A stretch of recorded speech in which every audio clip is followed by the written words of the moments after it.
Assalamualaikum warahmatullahi wabarakatuh. Baiklah, perkenalkan nama saya Bunga Emma Susanti, NIM 19591261 dari Prodi PGMI 6I. Di sini saya akan mempresentasikan proposal saya dengan judul Penerapan Media Video Pembelajaran untuk Meningkatkan Hasil Belajar IPS Siswa Kelas 4 Sekolah Dasar dengan dosen pengampu Ibu Humul Khoir, MPD. Baiklah, di bab pertama ini terdiri dari latar belakang masalah, identifikasi masalah, rumusan masalah, tujuan penelitian, dan manfaat penelitian. Yang pertama adalah latar belakang. IPS merupakan integrasi dari berbagai cabang ilmu-ilmu sosial seperti sosiologi, antropologi budaya, psikologi sosial, sejarah, ekonomi, ilmu politik, dan sebagainya. Dalam standar isi dikemukakan pula bahwa mata pelajaran IPS disusun secara sistematik, komprehensif, dan terpadu dalam proses pembelajaran menuju keberhasilan dalam kehidupan di masyarakat.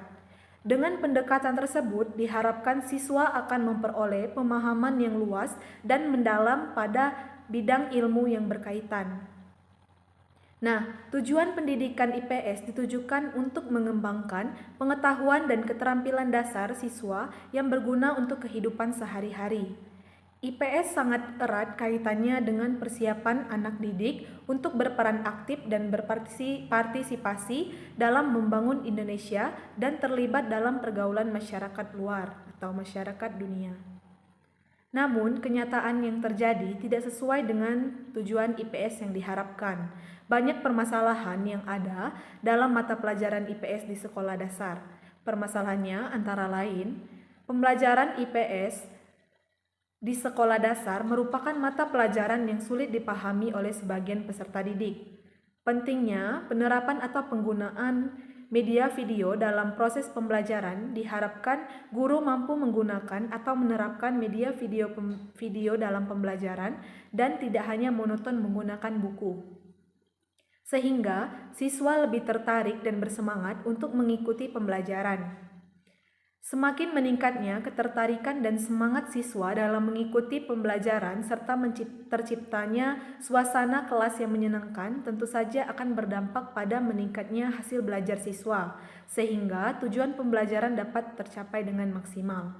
Jadi, dapat disimpulkan bahwa dengan adanya media yang relevan, maka pembelajaran IPS berjalan semaksimal mungkin. Selanjutnya, identifikasi masalah. Adapun identifikasi masalah dalam penelitian ini adalah sebagai berikut. Yang pertama, kurangnya media pembelajaran. Yang kedua, siswa kurang membaca contoh-contoh yang diberikan. Yang ketiga, kurangnya pendekatan pada kehidupan nyata. Baiklah, selanjutnya adalah rumusan masalah. Berdasarkan latar belakang masalah dapat dirumuskan permasalahan sebagai berikut. Yang pertama, bagaimana penerapan media video pembelajaran pada mata pelajaran IPS di kelas 4 sekolah dasar? Kemudian yang kedua, apakah terdapat peningkatan hasil belajar siswa pada mata pelajaran IPS dengan penerapan media video pembelajaran di kelas 4 sekolah dasar? Selanjutnya, tujuan penelitian. Berdasarkan rumusan masalah yang dikemukakan di atas dapat dirumuskan tujuan penelitian sebagai berikut. Yang pertama, untuk mengetahui penerapan media video pembelajaran pada mata pelajaran IPS di kelas 4 sekolah dasar. Yang kedua, untuk mengetahui ada atau tidaknya peningkatan hasil belajar siswa pada mata pelajaran IPS dengan penerapan media video pembelajaran di kelas 4 sekolah dasar. Yang selanjutnya adalah manfaat penelitian. Adapun manfaat penelitian ini, yang pertama adalah secara teoritis. Secara teoritis, penelitian ini mempunyai kontribusi yang besar terhadap perkembangan ilmu pengetahuan dalam meningkatkan hasil belajar siswa pada mata pelajaran IPS di kelas 4 sekolah dasar. Yang kedua, sebagai salah satu pertimbangan dalam meningkatkan hasil belajar siswa. Yang ketiga, sebagai bahan rujukan bagi penelitian selanjutnya yang membahas tentang permasalahan yang sama atau sejenis.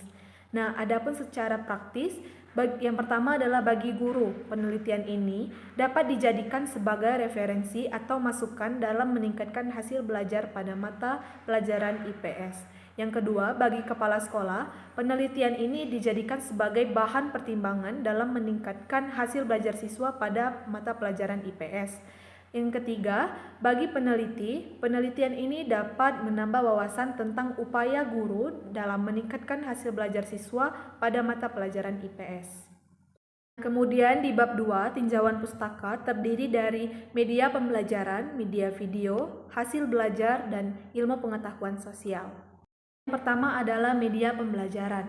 Media pembelajaran adalah alat bantu proses belajar mengajar. Segala sesuatu yang dapat digunakan untuk merangsang pikiran, perasaan, perhatian, dan kemampuan serta keterampilan siswa sehingga dapat mendorong terjadinya proses belajar. Nah, pemakaian media pembelajaran dalam proses belajar mengajar dapat membangkitkan minat yang baru, membangkitkan motivasi, merangsang kegiatan belajar, dan membawa pengaruh-pengaruh psikologis terhadap siswa. Penggunaan media pembelajaran pada tahap orientasi pembelajaran akan sangat membantu keefektifan proses pembelajaran dan penyampaian pesan dan isi pembelajaran pada saat itu. Selanjutnya adalah media video. Media video adalah suatu program yang dirancang untuk menangkap, merekam, memproses, mentransmisikan, dan menata ulang gambar yang bergerak. Nah, ciri-ciri video pembelajaran yang baik untuk digunakan adalah video yang mencakup objek-objek sebagai berikut. Yang pertama, objektif, yang kedua bermanfaat, yang ketiga mengandung nilai pendidikan, dan yang keempat menarik perhatian. Selanjutnya adalah hasil belajar. Hasil belajar merupakan kemampuan yang diperoleh oleh peserta didik setelah melewati proses belajar sehingga adanya perubahan tingkah laku dan peningkatan pengetahuan yang lebih baik dari sebelumnya. Nah, adapun faktor-faktor yang mempengaruhi belajar peserta didik dapat digolongkan menjadi dua golongan, yaitu faktor internal dan faktor eksternal. Faktor internal merupakan faktor yang ada dalam diri individu seperti faktor jasmani, faktor psikologis, dan faktor kelelahan. Sedangkan faktor eksternal merupakan faktor dari luar diri anak yang ikut mempengaruhi belajar anak, seperti faktor yang berasal dari orang tua, sekolah, dan masyarakat. Nah, selanjutnya adalah ilmu pengetahuan sosial atau IPS. IPS merupakan ilmu yang mewujudkan satu pendekatan interdisipliner aspek dan cabang-cabang ilmu pengetahuan sosial berupa hasil kombinasi atau perpaduan dari sejumlah mata pelajaran seperti geografi, politik, hukum, ekonomi, sejarah, dan sosiologi. Mempelajari IPS pada hakikatnya adalah menelaah interaksi antara individu dan masyarakat dengan lingkungan. Materi IPS digali dari berbagai aspek kehidupan praktis sehari-hari masyarakat.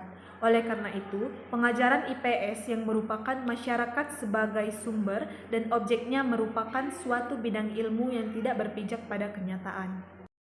Selanjutnya pada bab 3, metode penelitian, terdiri dari jenis penelitian, prosedur penelitian, subjek penelitian, dan instrumen pengumpulan data. Jenis penelitian. Penelitian ini merupakan penelitian tindakan kelas atau PTK. Penelitian tindakan kelas dapat diartikan sebagai suatu jenis penelitian yang dilakukan secara sistematis, reflektif terhadap berbagai tindakan yang dilakukan oleh seorang pendidik sekaligus sebagai peneliti. Sejak disusunnya suatu perencanaan sampai penilaian terhadap tindakan nyata di dalam kelas yang berupa kegiatan belajar mengajar untuk memperbaiki kondisi pembelajaran yang dilakukan.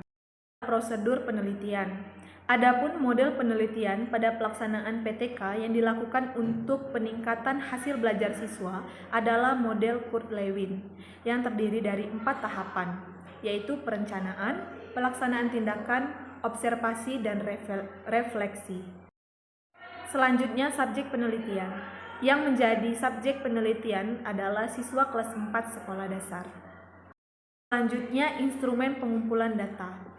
Untuk mengukur hasil belajar siswa, alat yang digunakan dalam penelitian ini adalah sebagai berikut. Yang pertama adalah observasi, yang kedua adalah tes. Yang pertama observasi. Observasi merupakan teknik pengumpulan data yang mengharuskan peneliti turun ke lapangan, mengamati hal-hal yang berkaitan dengan ruang, tempat, pelaku, kegiatan, tujuan, dan perasaan. Jenis observasi yang dilakukan dalam penelitian ini adalah observasi tidak terstruktur. Tujuan observasi ini adalah untuk melihat sejauh mana penerapan media pembelajaran dapat meningkatkan hasil belajar siswa. Yang kedua adalah tes. Tes merupakan prosedur yang sistematik guna mengukur sampel perilaku siswa. Tes formatif adalah evaluasi yang diberikan kepada sejumlah siswa setelah mengikuti satuan bahasan tertentu, setelah menyelesaikan satuan bahasan tertentu, dan setelah mengetahui ketercapaian tujuan instruksional. Jenis tes yang digunakan dalam penelitian ini adalah tes atau soal latihan berbentuk esai. Tujuan dilakukan tes adalah untuk melihat atau mengukur sejauh mana peningkatan hasil belajar siswa dalam mengikuti proses pembelajaran. Sekian presentasi dari saya. Apabila terdapat kekurangan, saya mohon maaf.